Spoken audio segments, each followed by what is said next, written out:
Television anchor లోబోకి ఒక సంవత్సరం పాటు జైలు శిక్ష, అదేవిధంగా 12,500 రూపాయలు జరిమానా విధించడం జరిగింది. అసలు ఎందుకోసం ఇదంతా కూడా, ఏ కేసులో ఇరుక్కున్నాడు లోబో, ఎందుకు ప్రభుత్వం ఇన్ని కేసులు పెట్టింది అనే విధంగా ఇప్పుడు చాలా మంది కూడా మాట్లాడుకుంటున్నారు. అయితే ఈ కేసు ఇప్పటిది కాదు, దాదాపు 7 ఏళ్ల నాటి కేసు. అయితే అప్పట్లో లోబో టెలివిజన్ యాంకర్గా ఉన్నప్పుడు వరంగల్లోని కొన్ని చోట్ల షూటింగ్ చేయడానికి అక్కడికి పర్యటించడానికి వెళ్ళాడు.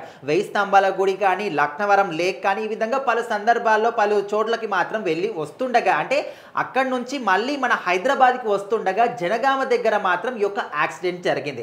అయితే అప్పుడు వస్తున్నప్పుడు లోబో గారే స్వయంగా కారు నడుపుతూ ఉన్నారు. ఎదురుగా వస్తున్నటువంటి ఆటోని ఢీ కొట్టడం జరిగింది. అయితే ఆ ఆటోలో ఉన్నటువంటి ఇద్దరు వ్యక్తులు అక్కడ అంటే తీవ్రమైనటువంటి గాయాల పాలయ్యారు. ఆ తర్వాత హాస్పిటల్కి తరలించిన తర్వాత చికిత్స పొందుతూ అక్కడికక్కడే ఇద్దరు కూడా మృతి చెందడం జరిగింది. అయితే ఈ లోబో నడుపుతున్నటువంటి కారు కూడా బోల్తా పడడం వల్ల ఈ కారులో ఉన్న వాళ్ళకు కూడా కొంత మేరకు స్వల్పంగా గాయాలు కూడా అయ్యాయి. సో ఇక్కడ వీళ్ళకు గాయాలు మాత్రమే అయ్యాయి, కానీ ఆటోలో ఉన్నటువంటి ఇద్దరు వ్యక్తులు ప్రాణాలు కోల్పోవడం జరిగింది. అయితే ఈ కేసు అప్పటి నుంచి కూడా ఇంకా కోర్టులో నడుస్తూనే ఉంది. ఎవరైతే చనిపోయారో వాళ్ళ కుటుంబానికి సంబంధించినటువంటి వాళ్ళందరూ కూడా లోబో మీద కేసు పెట్టడం జరిగింది. ఖచ్చితంగా కేసు అంటే ఈ కేసును మీరు దర్యాప్తు చేయాలి, ఆ వ్యక్తికి ఖచ్చితంగా శిక్ష పడాలి అని చెప్పేసి కూడా వాళ్ళు చాలా గట్టిగా స్ట్రాంగ్గా నిలబడడం జరిగింది.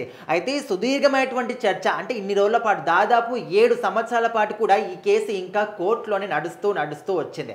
సో మొత్తం మీద ఇప్పుడు మాత్రం తుది తీర్పును మాత్రం కోర్టు వెలువరించడం జరిగింది. ఇక్కడ లోబోనే తన నిర్లక్ష్యం ద్వారానే ఆటోని ఢీ కొట్టాడు, అందుకోసమని ఈ యాక్సిడెంట్ జరిగింది అని చెప్పేసి కూడా కోర్టు మాత్రం తీర్పిచ్చింది. సో అందుకోసం అని చెప్పేసి లోబోకి ఇక్కడ ఒక సంవత్సరం పాటు జైలు శిక్ష, అదేవిధంగా 12,500 రూపాయల జరిమానా కూడా విధించడం జరిగింది. సో మరి ఆయన కెరీర్ గురించి అందరికీ తెలిసిందే. ఒక డిఫరెంట్ టైప్ ఆఫ్ స్టైల్తోని అందరినీ కూడా ఆకట్టుకోవడం కానీ, తన మాటతోని, తన యాస్తోని, తన భాషతోని అందరినీ కూడా ఎంటర్టైన్మెంట్ చేయడం కానీ, ఆ తర్వాత అంటే యాంకర్గా ఆ తర్వాత బిగ్ బాస్ షోలోకి వచ్చి కూడా అందరినీ కూడా మెప్పించడం జరిగింది. సో తనకంటూ ఒక ప్రత్యేకమైనటువంటి గుర్తింపును సాధించుకున్నా కూడా లోబో చేసినటువంటి ఈ యొక్క తప్పిదం వల్ల 7 సంవత్సరాల క్రితం చేసిన తప్పు ఇంకా కూడా తన మెడకే చుట్టుకొని ఇప్పుడైతే మాత్రం జైలు శిక్ష కూడా పడడం జరిగింది. సో ఎవరైనా కూడా గుర్తుంచుకోవాల్సిన విషయం ఏంటంటే, మీరు ఒక తప్పు చేసినప్పుడు ఖచ్చితంగా ఎన్ని సంవత్సరాలైనా లైఫ్ లాంగ్ మీరు ఎంతవరకు ఉంటారో అప్పటి వరకు కూడా ఏదో ఒక రోజు ఆ తప్పు బయటకు వచ్చి ఖచ్చితంగా దానికి మీరు శిక్ష అనుభవించక తప్పదు అని చెప్పేసి కూడా